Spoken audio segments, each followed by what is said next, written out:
ایک صلوات بھیجے محمد والے محمد پہ۔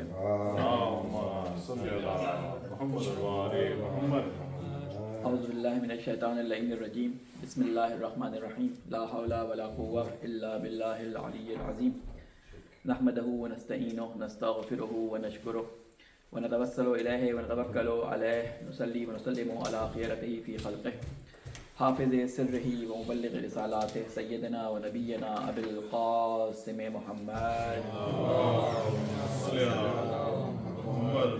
وعلی اہل بیتہ الطیبین الطاہرین المعصومین سیما بقیۃ اللہ فی الارضین۔ قال اللہ تعالی فی کتابہ المبین وقولہ الحق، اعوذ باللہ من الشیطان اللعین الرجیم، بسم اللہ الرحمن الرحیم، والشمس وضحاها والقمر اذا تلاها والنہار اذا جلاها واللیل اذا یغشاها والسماء وما بناها والارض وما طحاها ونفس وما سواها فألهمها فجورها وتقواها قد أفلح من زكاها وقد خاب من دساها۔ صدق اللہ العلی العظیم۔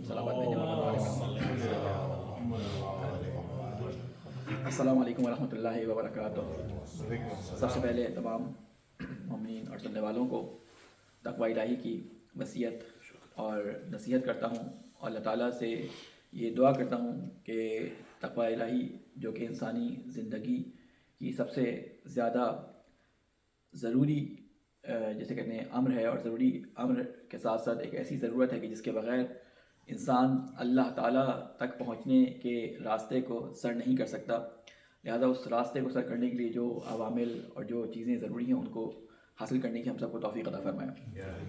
میں نے آپ کے سامنے جس سورہ کی تلاوت کی، بہت مشہور و معروف سورہ شمس، ہر دفعہ جب عید کی نماز ہوتی ہے تو آپ سورہ شمس کی تلاوت اس میں کرتے ہیں۔ اس کے علاوہ روزمرہ کی زندگی میں سورہ شمس کی تلاوت، اور مختلف سوروں کی تلاوت جو کرتے ہیں نماز فجر کے اندر مستحب ہے کہ سورہ شمس کی تلاوت کی جائے۔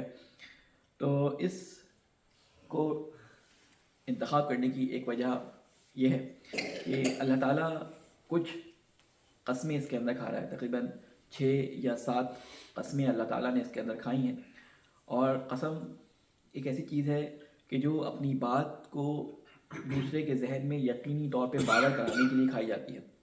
ویسے تو اللہ تعالیٰ جو بھی بات کہے وہ کیونکہ اللہ کی طرف سے ہوتی ہے، ایک یقینی بات ہوتی ہے، ایک حتمی بات ہوتی ہے، لیکن جب اللہ کسی بات پہ بہت زیادہ قسم کھائے تو اس چیز کی اہمیت بڑھ جاتی ہے۔ نہ جائے کہ ایک قسم، بلکہ اللہ تعالیٰ 6 یا 7 قسمیں کھانے کے بعد کچھ چیزوں کو بیان کر رہا ہے کہ وہ چیزیں تمہارے لیے کتنی امپورٹنٹ ہیں، ان چیزوں کے بارے میں معلومات، ان چیزوں سے تمہارا تعلق اور اس چیز کی جب تمہاری توجہ کتنی زیادہ امپورٹنٹ ہے۔ اللہ تعالیٰ سب سے پہلے جب قسم کھاتا ہے تو سورج اور چاند کی قسم کھاتا ہے، والشمس اذا ضحاها، سورج کی اور دھوپ کی قسم، یعنی سورج اور اس کی حرارت کی قسم، والقمر اذا تلاها، اور چاند کی جب اس کے پیچھے وہ آتا ہے، یعنی سورج کے پیچھے جب چاند آتا ہے، لفظ استعمال کیا گیا ہے تلاہا، اسی لفظ سے نکلا ہے تلاوت، یعنی تلاوت کا مطلب ہوتا ہے کسی چیز کے پیچھے چلنا۔ جب ہم کہتے ہیں قرآن مجید کی تلاوت کریں تو اس کا مطلب ہے کہ ان آیات کے پیچھے پیچھے ہمیں چلنا ہے۔ آیات یعنی نشانی کسی جگہ تک پہنچنے کا، جسے کہتے ہیں کہ راستہ بتانے کا سائن، اسے ہم نشانی کہتے ہیں۔ جو سائن بورڈز لگے ہوتے ہیں انہیں ہم نشانی کہتے ہیں۔ تو اللہ تعالیٰ فرماتا ہے کہ چاند جو ہے وہ تلاوت کر رہا ہے، یعنی تلا یعنی اس سورج کے پیچھے پیچھے اس کی پیروی میں، اس کی اتباع میں چلا جا رہا ہے۔ وَالنَّهَارِ إِذَا جَلَّاهَا، اور قسم ہے اس دن کی جب وہ روشن کر دے۔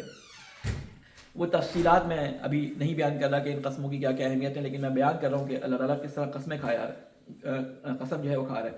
سورج کی قسم کھائی، چاند کی قسم کھائی، دن کی قسم کھائی، واللیل اذا یغشاها، اور رات کی قسم کھائی کہ رات جب وہ اس کو ڈھانپ لے، یعنی اتنا بڑا سورج جو پورے جہان کے اندر ظاہر ہوتا ہے تو پورے جہان میں ایک ایک چیز کو روشن کر دیتا ہے، لیکن رات جب آتی ہے تو سورج کی ان کرنوں کو ڈھانپ لیتی ہے، یا سورج اس میں ڈھم جاتا ہے اور تمام چیزیں جو ہے پوشیدہ ہو جاتی ہیں۔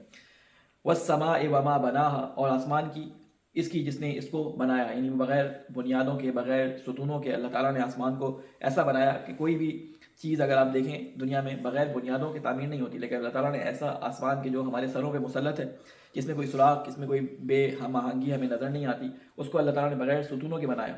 یہ قسم کھانے کے بعد اللہ تعالیٰ زمین کی قسم کھاتا ہے، والارض اذا طحاها، کہ اس زمین کی قسم کہ جس کو میں نے بچھایا۔ یہ تمام قسمیں اللہ تعالیٰ نے ان چیزوں کی کھائی ہیں جو ہمارے اطراف میں چاروں طرف روزمرہ کی زندگی میں ہر وقت ہمارے ساتھ ان کا کوئی نہ کوئی رابطہ ہے۔ سورج کی روشنی ہو، رات کے آنا جانا ہو، اس میں ہمیں آرام کرنا ہوتا ہے، یا دن کا نکلنا ہو جس میں ہمیں روزگار جو ہے وہ کمانا ہوتا ہے، یا رات جس میں ہمیں آرام کرنا ہوتا ہے، یا وہ آسمان جس کے سائے تلے ہم زندگی گزارتے ہیں، ان تمام چیزوں کی قسم کھانے کے بعد یہ وہ زمین جس کے اوپر ہم رہتے ہیں کہ اس کو اللہ تعالیٰ نے کس طرح ہموار کیا، ایک چیز جو اللہ تعالیٰ بیان کرتا ہے وہ نفس وما سواہا، اور اس جان کی قسم کہ جس کو اس نے درست کیا، یعنی نفس یہ روح ہم نے تمہارے اندر رکھی ہے، اس کی بھی ہم قسم کھاتے ہیں۔ اور کس چیز کے بعد ان 5 یا 6 قسموں کھانے کے بعد اللہ تعالیٰ کیا فرماتا ہے؟ فَأَلْهَمَهَا فُجُورَهَا وَتَقْوَاهَا، کہ ہم نے تمہیں الہام کر دیا ہے، ہم نے تمہارے دل میں القاء کر دیا ہے۔ کیا چیز؟ ہر چیز کے فسق اور فجور کے بارے میں، اور اس چیز کی اچھائی یعنی نیکی اور تقویٰ کے بارے میں، کہ دنیا کے اندر جتنی بھی چیزیں جو تمہارے عمل سے تعلق رکھتی ہوں، جو تمہارے کسی بھی اخلاق سے تعلق رکھتی ہوں، جو تمہارے کسی بھی عقیدے سے تعلق رکھتی ہوں، ان تمام چیزوں کی اچھائی اور برائی کے بارے میں ہم نے تمہارے نفس کے اندر جو ہے وہ القاء کر دیا ہے، تمہیں الہام کر دیا ہے۔ الہام کہتے ہیں کسی عقیدے کو، کسی نظریے کو انسان کے دماغ میں اتار دینا، تیزی کے ساتھ کسی نظریے کا انسان کے دماغ میں آ جانا، اس سے لفظ نکلا ہے الہام۔ الہ کہتے ہیں کہ یہ کسی بھی چیز کو کسی کے دماغ میں اتار دینا، یہ کہتا ہے الہام۔ جیسے کہتے ہیں نا ہم نے مادر موسیٰ کے ذہن میں الہام کر دیا، یعنی انہوں نے ان کے ذہن میں ڈال دیا کہ اپنے بچے کو جو ہے وہ دریا میں ڈال دیں، یعنی ایسی چیز جس کے بعد انسان کسی چیز کو باور کر سکے۔ تو کہتے ہیں کہ ہم نے کیا کیا کہ ہم نے تمام چیزوں کی اچھائی اور تمام چیزوں کی برائی تمہارے نفس کے اندر القاء کر دی۔ یہ کلی مطالب جو ہماری زندگی گزارنے کے لیے ضروری تھے اللہ تعالیٰ نے ہمارے نفسوں میں ڈال دیے، لیکن ان کی تفصیلات کہ ان کو کس طرح سے مینیج کرنا ہے، ان کو کس طرح سے دنیا کے اندر فائنڈ کرنا ہے، کس طرح سے جب تمہارے سامنے جو ہے بہت سارے مواقع آ جائیں تو ان کے درمیان ڈسٹنگوش کرنا ہے کہ کون سی چیز کم نیک ہے، کون سی چیز زیادہ نیک ہے، کون سی چیز بری ہے، کون سی چیز اس سے زیادہ بری ہے۔ ان تمام چیزوں کے لیے ہم نے اپنے رسولوں کو بھیجا تاکہ وہ ان تمام چیزوں کی تفصیلات تمہیں بیان کر دیں، یعنی قرآن مجید میں بنیادی چیزیں بیان کر دی، ان کا قرآن مجید کہہ رہا ہوں ہمارے نفس میں اللہ تعالیٰ نے بنیادی چیزوں کی اچھائی اور برائی کو رکھ دیا، اور ان کی تفصیلات کو رسولوں کے ذریعے اور اپنی کتابوں کے ذریعے ہمارے سامنے بیان فرما دیا۔ لہٰذا اللہ تعالیٰ فرماتا ہے قد افلح من زکاہا، تو پہلی چیز اگر تم چاہتے ہو کہ اس فجور اور اس فسق سے بچ سکو تو تمہیں سب سے پہلا کام کیا کرنا ہوگا کہ اپنی فلاح پانے کے لیے تمہیں اپنا تزکیہ کرنا پڑے گا۔ یعنی پہلا مرحلہ انسان کو کسی بھی چیز کو حاصل کرنے کے لیے، کسی بھی نیک کام کو آگے چلانے کے لیے جو ضرورت پڑتی ہے وہ انسان کا اپنا تزکیہ ہوتا ہے، کیونکہ انسان کا جسم، انسان کی روح وہ ظرف ہوتی ہے کہ جس کے اندر تمام اخلاقی، تمام شرعی، تمام اصولی جو ہے مطالب وہ آ کے بیٹھتے ہیں۔ یہ مطالب پاک و پاکیزہ ہیں، چاہے وہ اصول سے متعلق ہوں، چاہے وہ اخلاق سے متعلق ہوں، چاہے وہ شریعت سے متعلق ہوں، یہ پاک و پاکیزہ مطالب ہیں جو اللہ تعالیٰ کی طرف سے مختلف صورتوں میں، کتابوں کی صورت میں، انبیاء کی تعلیمات کی صورت میں ہمارے پاس پہنچے ہیں۔ لیکن ہمارا یہ جو ظرف ہے کہ جس میں یہ مطالب اترنے ہوتے ہیں، جس میں ان مطالب کو نازل ہونا ہوتا ہے، اس ظرف کی پیوریفیکیشن پہ ڈیپینڈ کرتا ہے کہ یہ مطالب ہمارے اندر کتنا زیادہ اثر کریں گے۔ مثال دیتے ہیں علماء کہ اگر برتن گندا ہو تو جتنی پاک سے پاک چیز ہو وہ برتن کے اندر آتے ہی نجس یا خراب ہو جاتی ہے۔ اگر گندے برتن میں یا گندی دیگچی کے اندر آپ خالص اور پاکیزہ دودھ ڈالیں گے تو یہ دودھ آتے ہی اس میں پھٹ جائے گا، اس میں خراب ہو جائے گا، یہ سڑ جائے گا۔ اگر آپ کسی گندے برتن کے اندر جو ہے یا زہریلے برتن کے اندر کھانا ڈالیں گے تو کوئی بھی اپنے بچے کو یا اپنے آپ کو اس کھانے کے برتن میں ہاتھ ڈالنے سے روکے گا۔ کیوں؟ اس لیے کہ اس گندے برتن میں یا اس زہریلے برتن میں آپ نے ڈال دیا۔ کھانا بہت صاف تھا، کھانا بہت پاکیزہ تھا، لیکن اس گندے ظرف کی وجہ سے جو ہے وہ کھانے سے آپ پرہیز کریں گے۔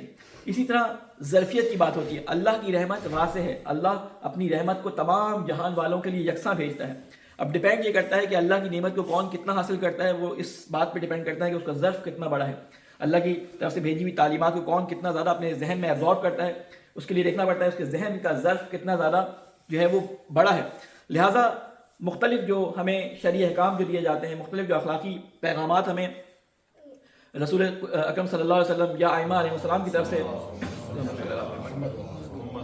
ہم تک پہنچے ہیں، وہ یہاں ہمارے نفس کے تزکیے میں ہماری مدد کرتے ہیں، اس کے ساتھ ساتھ وہ ہمارے ظرف کو، ہمارے روح کے ظرف کو، ہماری ظرفیت کو بڑھانے کے لیے بھی ہمارے مددگار ثابت ہوتے ہیں۔ لہٰذا اللہ تعالیٰ نے اتنی قسمیں کھانے کے بعد جس چیز کے بارے میں بتایا وہ کیا چیز تھی کہ انسان اپنا تزکیہ کرے، انسان اپنے نفس کو ایسا کر لے کہ وہ باہر کے جسے کہتے ہیں کہ حملوں سے اپنے آپ کو محفوظ رکھ سکے، جس کا نام شریعت نے تقویٰ رکھا ہے۔ یہ تقویٰ وہ حصار ہوتا ہے کہ جو آپ کو باہر سے آنے والی ایسی بلائیں جو آپ کی روح کو نقصان پہنچا سکتی ہیں ان سے آپ کی حفاظت کرے۔ لہٰذا صلوات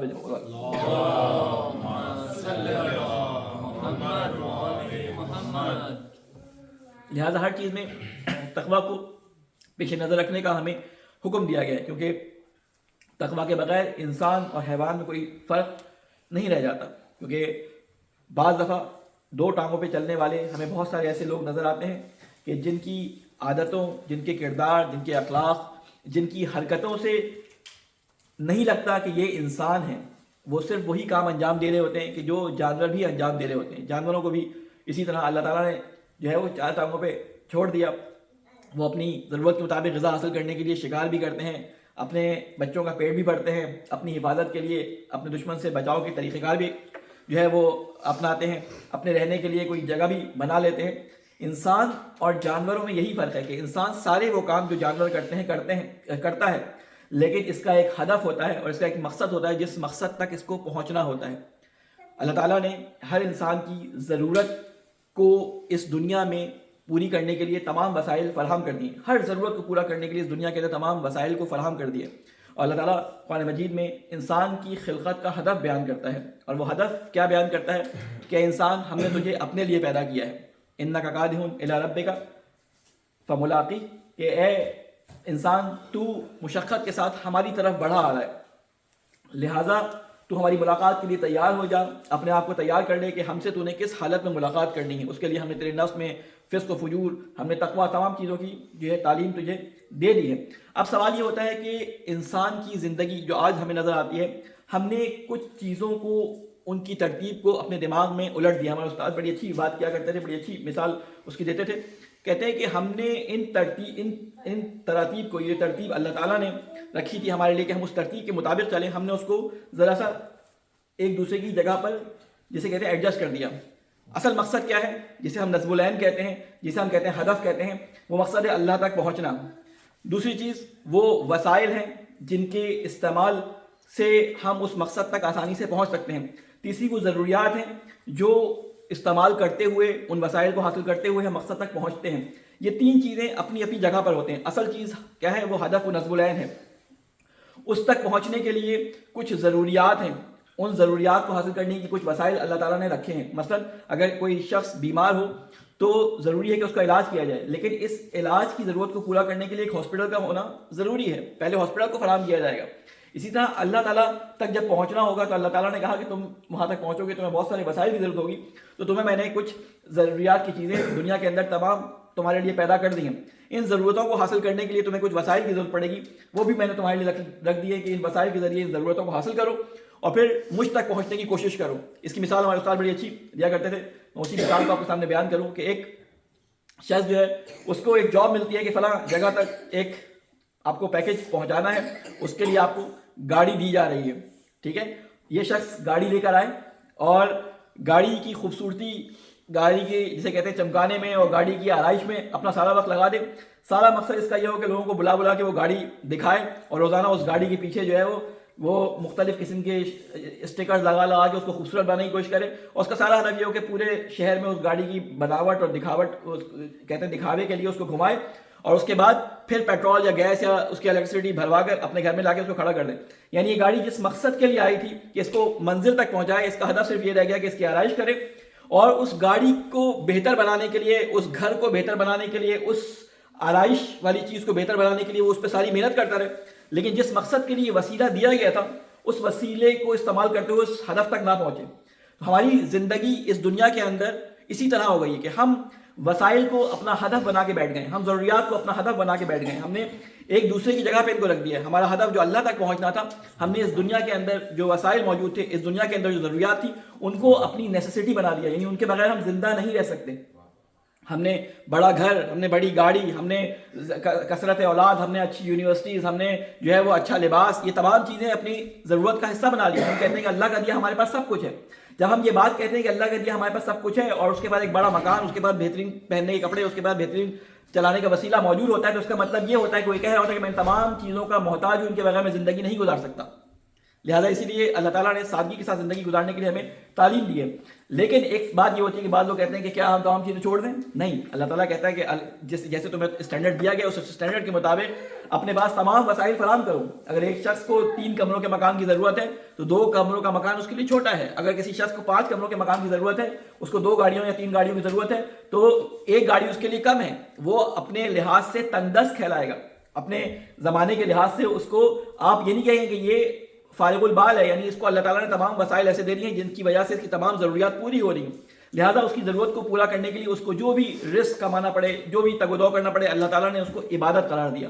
اللہ تعالیٰ نے اپنے گھر والوں کی جسے کہتے ہیں کہ تامین، جسے کہتے ہیں گھر کے اندر چلانے کے جو وسائل فراہم کرنا، ان کے ضروریات کو پورا کرنا، اپنے اولاد کی، اپنے ازواج کی، زوجہ، آپ لوگوں کی تو یہاں پہ امریکہ میں بین ہے ازواج، یعنی جہاں جن ممالک کے اندر 2 یا 3 شادیاں کی جاتی ہیں، ان کو اپنی ازواج کے لیے نفقہ فراہم کرنے کے لیے جو محنت اور کوشش کی جاتی ہے، اس کوشش کو اللہ نے جہاد کا درجہ دیا ہے. کہتے ہیں کہ وہ شخص کہ جو اپنے خانوادے کے لیے، اپنے خاندان کے لیے کمانے کے لیے دن رات اپنی محنت کرتا ہے، اس کے لیے وسائل فراہم کرتا ہے، اس کے لیے پیسہ کماتا ہے تاکہ ان کی زندگی آرام کے ساتھ گزر سکے، اللہ تعالیٰ نے اس کام کو جہاد قرار دیا ہے، اس کام کو اس کے لیے عبادت قرار دیا ہے.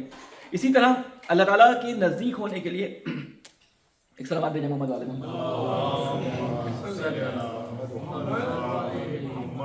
میرا گلا 2 دن سے بڑا خراب چل رہا ہے اور آج مائک بھی نہیں ہے، اس لیے زور زیادہ لگانا پڑا ہے. سلامات بھیجیں محمد والے.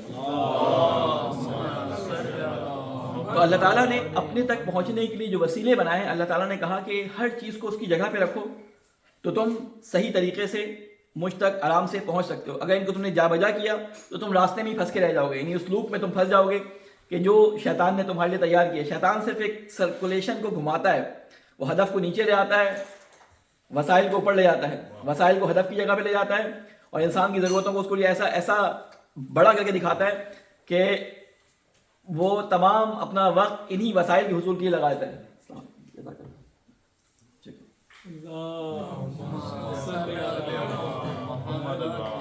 وسائل کے حصول کے لیے لگا دیتا ہے.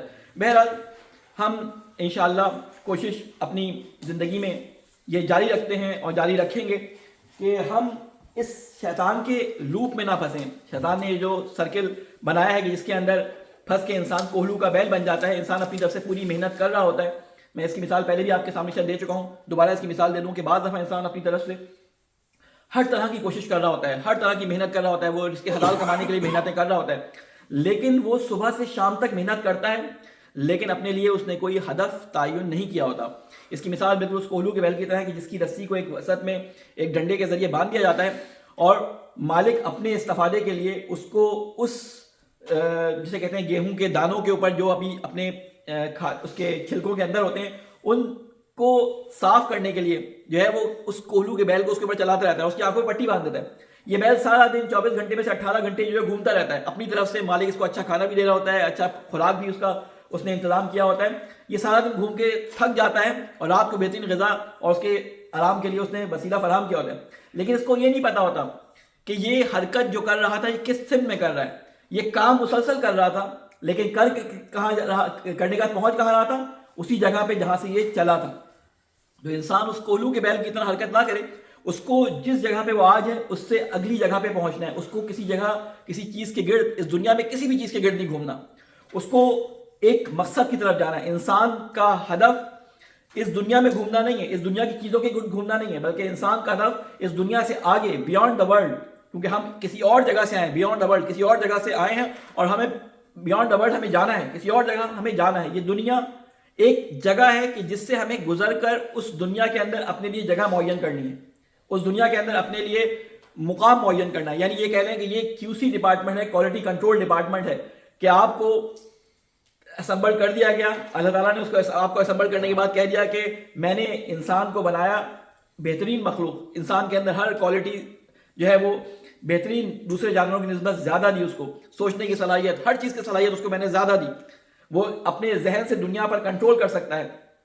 لہٰذا اب میں اس کو کوالٹی ٹیسٹ کے لیے اس دنیا میں رکھا ہوں کہ یہ جو میں نے اس کو فَأَلْهَمَهَا فُجُورَهَا وَتَقْوَىٰ کی تعلیم دی تھی، اب یہ جا کے فجور اور تقویٰ کے معیارات کو اس دنیا میں پرکھ سکتا ہے یا نہیں پرکھ سکتا. میں نے اس کو مکمل آزادی دے دی کہ اس آزادی کے ساتھ وہ اپنے اختیار سے تمام چیزوں کو حاصل کرے اور اس کے بعد فیصلہ کرے کہ اس کو کس طرف جانا ہے. میں نے اگر پپٹس ہی بنانے ہوتے تو فرشتوں کی طرح میں ان کے اندر وہ والی میموری رکھتا ہی نہیں کہ وہ گناہ کر سکے. ان کو سب کو فرشتوں کی طرح بنایا تھا, لیکن میں نے ان کو امتحان کا ذریعہ بنایا, ان کو فرشتوں سے افضل کیا, لہٰذا ان کے لیے میں نے دنیا میں جگہ جگہ امتحانات اور آزمائشوں کا, جسے کہتے ہیں کہ ایک ہال رکھا ہے کہ جس میں سے ان کو گزرنا ہے.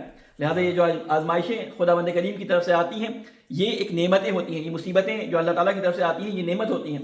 مصیبت کہتے ہیں اس اصابہ سے نکلا, اصابہ کسی چیز کو ٹارگٹ پر نشانے کے ساتھ پھینک دینا, یعنی وہ چیز ایسے پھینکنا کہ وہ ٹارگٹ پہ لگ جائے. یعنی ایک اور صلوات بھیجوں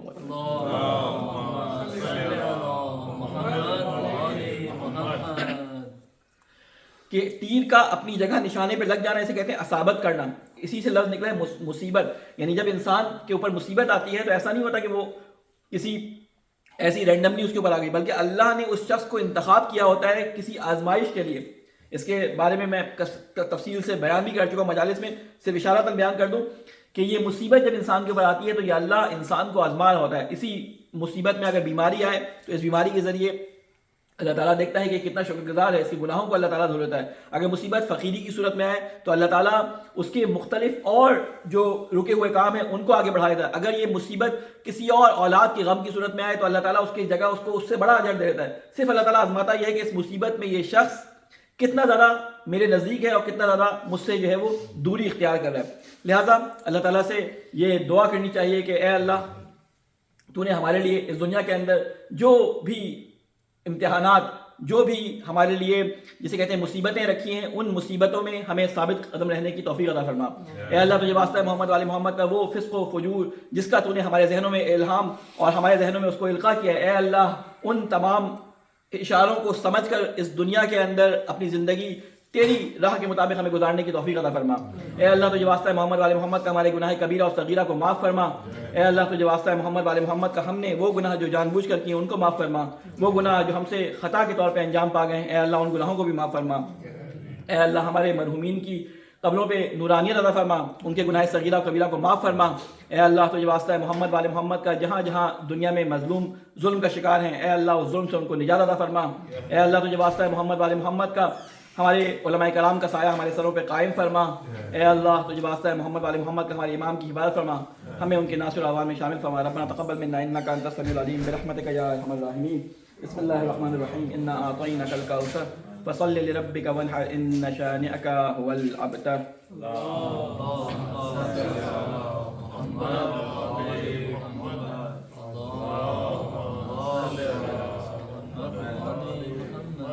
اللهم صل على محمد وعلى محمد.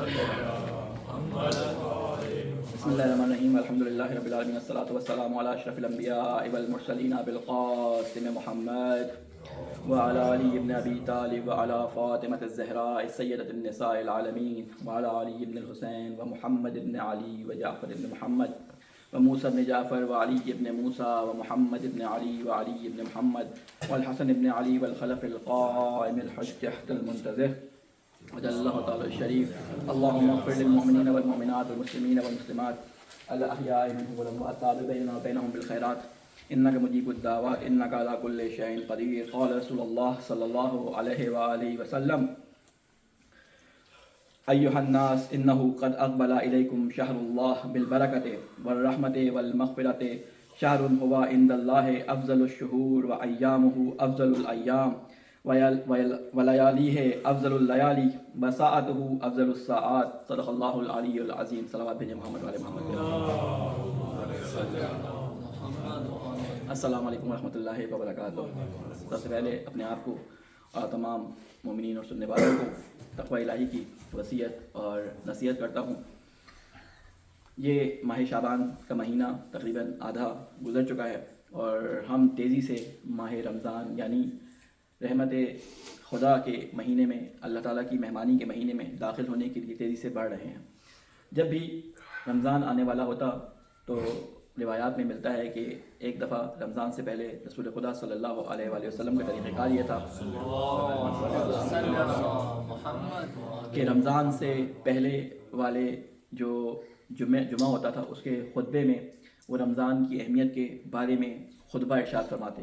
اور ایسی ہی ایک خطبہ جو ہمارے سامنے اس کی میں نے کچھ بندوں کی آپ کے سامنے تلاوت کی, یہ امام علی علیہ السلام سے یہ خطبہ ہم تک پہنچا ہے. امام رضا نے اس سلسلہ سند کو امام علی تک پہنچایا ہے اور کہا کہ میرے بابا علی نے یہ رسول خدا سنا، اور اس کا جملہ یہ تھا کہ قال ان رسول اللہ صلی اللہ علیہ وآلہ وسلم خطبنا ذات الیوم فقال، کہتے ہیں کہ رسول خدا نے ایک اجتماع سے، جو اصحاب کا اجتماع تھا، اس سے خطاب کرتے ہوئے یہ فرمایا کہ ایھا الناس انہ قد اقبل الیکم شہر اللہ، کہ اے لوگو، خدا کی برکت، رحمت اور مغفرت سے بھرپور مہینہ آ رہا ہے.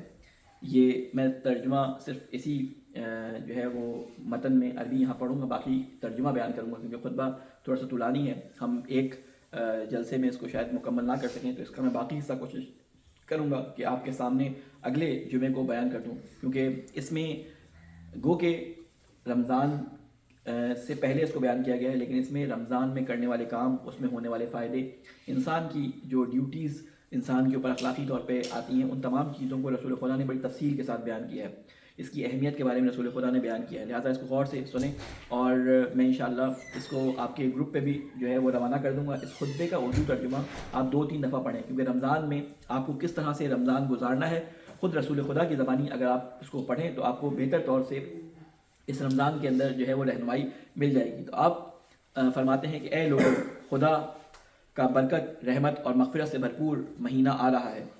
یہ ایک ایسا مہینہ ہے جو تمام مہینوں سے بہتر ہے. اس کے دن تمام دنوں سے بہتر ہے، اس کی راتیں تمام راتوں سے بہتر ہیں. اس کی ساعات اور لحظات تمام ساعات اور لحظات سے افضل ہیں. یعنی یہ وہ مہینہ ہے کہ جس میں اللہ تعالیٰ نے انسان کے سونے کو، انسان کے جاگنے کو، انسان کے کام کرنے کو، ہر چیز کو عبادت قرار دیا ہے.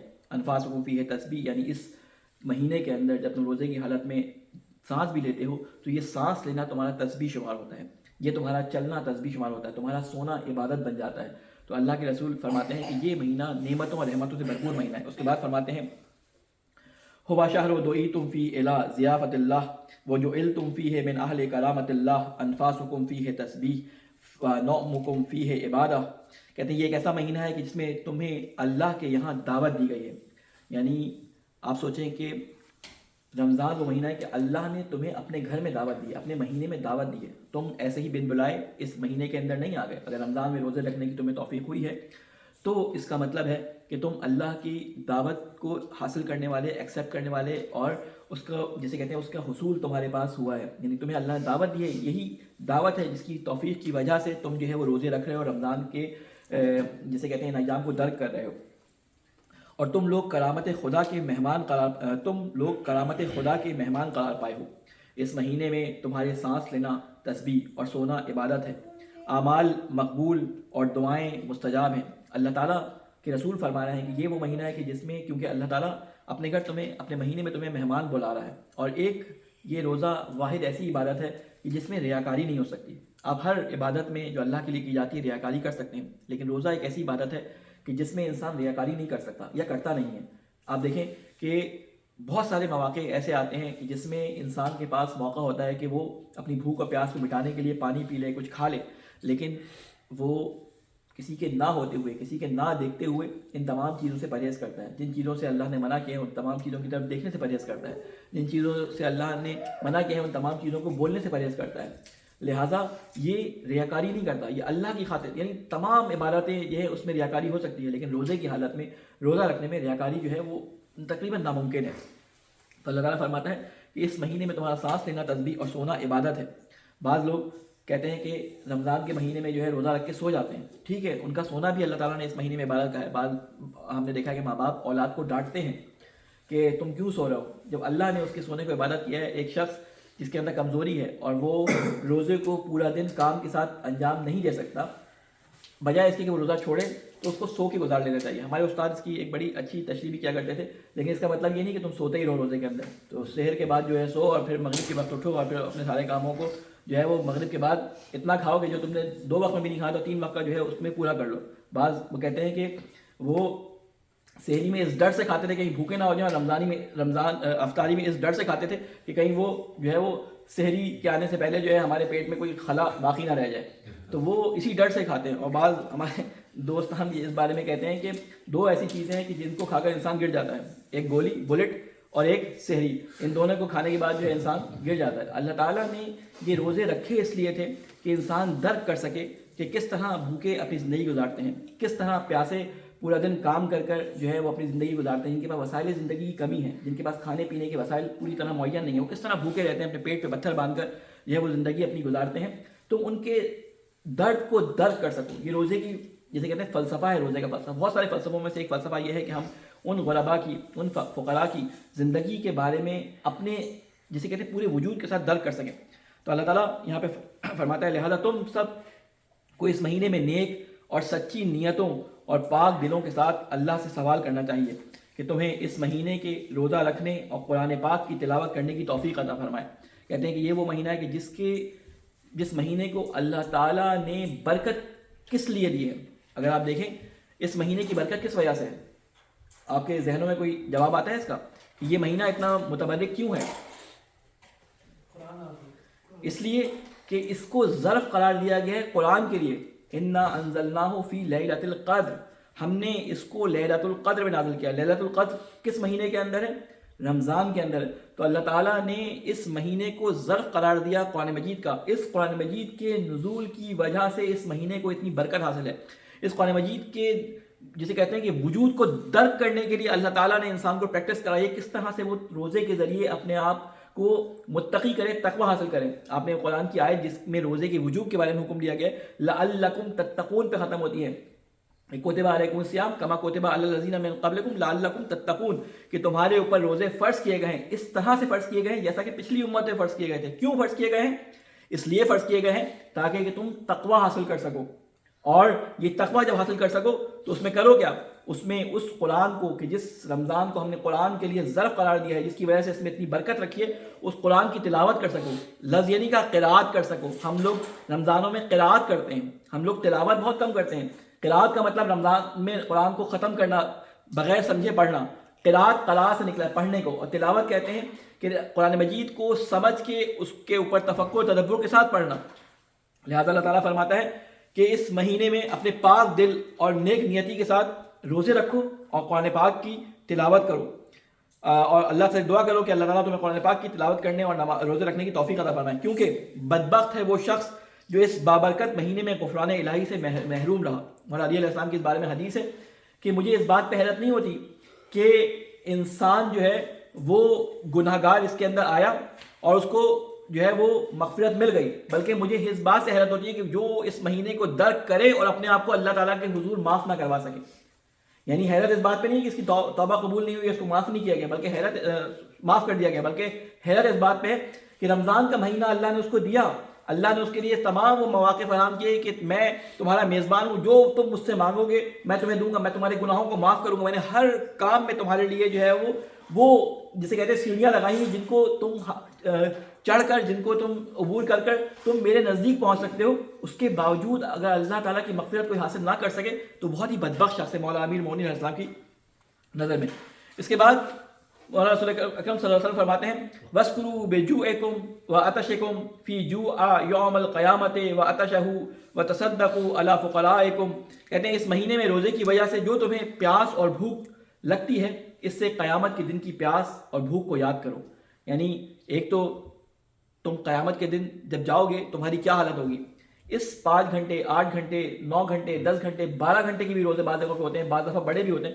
کہتے ہیں اس کو درک کرنے کے بعد جو چیز تمہیں یاد آنی چاہیے وہ یہ کہ قیامت کے دن جب تمام لوگ، تمام بنی نوع انسان ایک میدان میں کھڑے ہوں گے، ایک دوسرے کے سامنے ہوں گے، بھوک اور پیاس کا عالم یہ ہوگا، کوئی کسی کو پوچھتا نہیں ہوگا، بھوک اور پیاس سے جو ہے ان کی جسے کہتے ہیں کہ زبانیں باہر نکلی ہوئی ہوں گی۔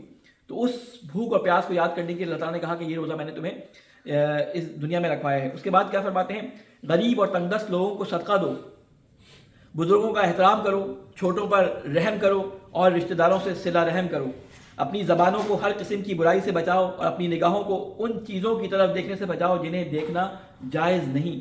یہاں پہ رسول خدا نے وہ اخلاقی چیزیں بھی بیان کی ہیں کہ روزے کے اندر جن سے پرہیز کرنی ہوتی ہے اور جن کو کرنا ہوتا ہے، جن کو انجام دینا ہوتا ہے۔